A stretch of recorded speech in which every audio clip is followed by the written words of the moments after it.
So I'm going to be making a cream of vegetable and dumpling soup. It's kind of a riff on the Olive Garden one, which so here we go.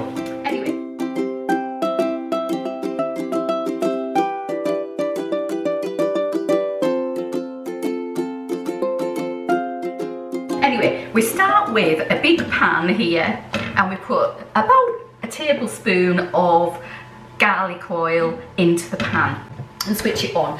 We want it on low because I'm going to sweat off, lightly fry my vegetables, and my vegetables in this instance are, let me get hold of them because it's on a heavy board.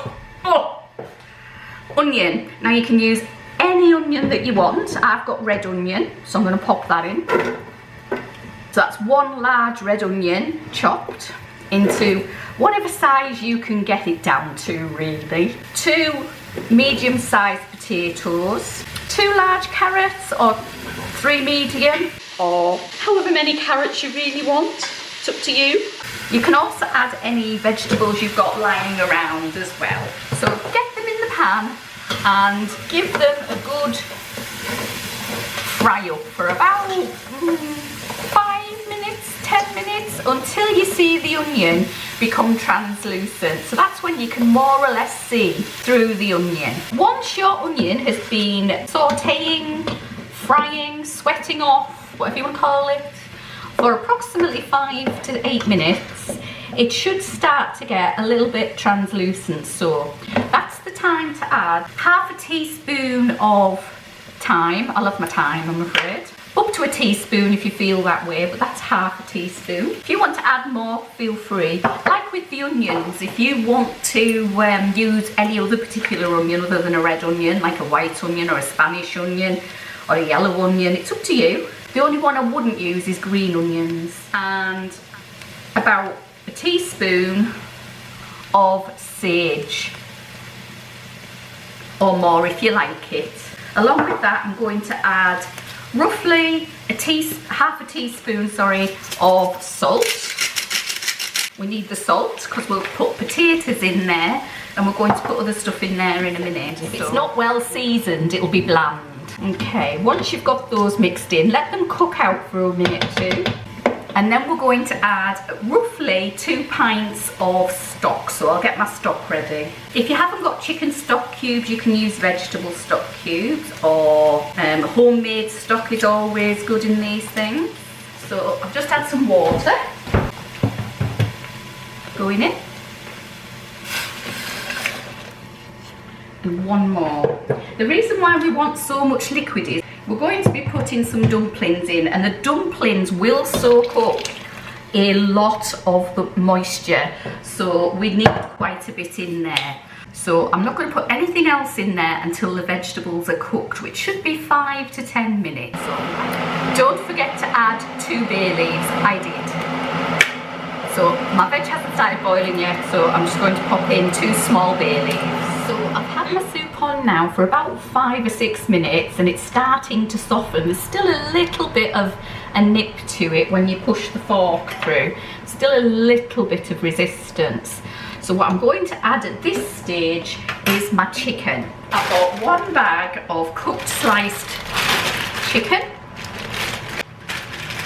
And this is frozen. You can defrost it if you want this done quicker, but I'm just popping it in for convenience sake, really. So I'm popping that in, and what I'll do is when it's softened up a bit more, I'll cut the chicken into pieces with a knife. Whilst that's going in, I'm also going to pop in some spinach. So I've got just a couple of blocks of spinach going in there to soften up. Bring it to the boil, and then chop the chicken up. So this has been cooking now for about another 5 minutes. The chicken has softened and I've chopped it up into little pieces, as you can see here. So what I'm going to do now is just check that the veg is completely cooked by finding a biggish bit and putting a fork through it. Now, I just want to say at this moment that you could use, instead of using chicken that is frozen, you could use leftover meat from Christmas. That would be ideal for this. So turkey, any leftover vegetables that you might have, anything really like that. Just make this a leftover soup. If you don't want garlic don't put it in. If you want more garlic in, put it in. Make it your own. So now that this is just about finished, I'm going to add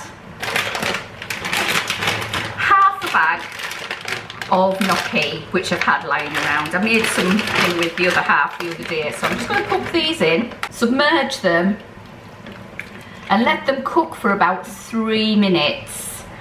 3 minutes is all it takes. If you're not going to be serving this straight away and you like your gnocchi firm, then leave it till later to put in. Add your cream now. We like our gnocchi quite soft, so we're going to be putting the cream in after and serving it after that. You don't have to use gnocchi, you could use pasta in this soup if you wished. You could leave out the cream. With the cream, it's 165 calories and it serves 8 this recipe. But this soup is very filling, and you can leave out the cream, as I say, and that will take down the fat content dramatically. Tell you what would be nice in this. A nice hefty wadge of pesto would be nice in this. Oh, and don't forget to take your bay leaves out. Okay, I'm just going to check my dumplings now, see how they're doing. It doesn't take them long and they're in hot stock. Yep, they're soft. So I'm going to add my cream. There's 100 mils of cream here, which is going in. That's double cream, or heavy cream as you Americans call it. And give it a stir. And this transforms your soup into something luscious, really tasty. Look at that. I gave something similar to my father-in-law the other day and he loved it. See what it needs.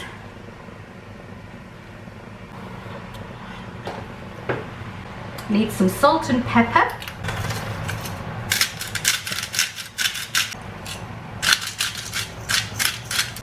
That's nice. Cream of chicken, vegetable and dumpling soup. Enjoy.